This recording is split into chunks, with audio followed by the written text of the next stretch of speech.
ஏன்னா மனுஷனா பிறந்தவன் மனுஷனா தானே இருக்கணும். இப்ப விஜய் அவர்கள் மனுஷனா இருக்காருன்னா மனுஷனா இருக்காரு. ஸ்டெர்லைட்ல போராடிய அந்த மக்களுக்கு ஆதரவாக போய் இரவோடு இரவாக போய் நின்று ஸ்டெர்லைட்டுடைய ஸ்னோயினுடைய அம்மாவை பார்த்து ஆறுதல் சொல்றாரு.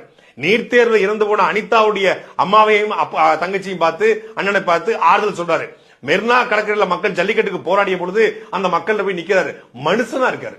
மனுஷனா இருந்து விஜய் குருதியகம், விஜய் விழியகம், விஜய் படிப்பகம் என்று ஏதோ அரசியலுக்கு செய்யறாரோ, தேர்தலுக்கு வர்றதுக்காக செய்யறாரோ, எப்படியோ ஆனா செய்யறாரு.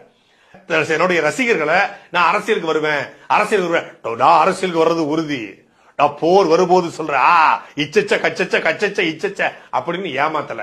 நான் லேட்டா வந்தாலும் லேட்டஸ்டா வருவேன், நான் சொன்னதான் செய்வேன், செய்வதைத்தான் சொல்லுவேன், நான் சொன்ன செய்ய மாட்டேன், செஞ்சா சொல்ல மாட்டேன்னு இப்படி உருட்டிட்டு உட்கார்ந்துருக்கல. அவரு நான் அரசியலுக்கு வர்றத அப்புறம் சொல்றேன், இது மேடை இல்ல, இப்ப நான் மாணவர்களுக்கு உதவி செய்ய விரும்புறேன், உதவி செய்யறாப்ல.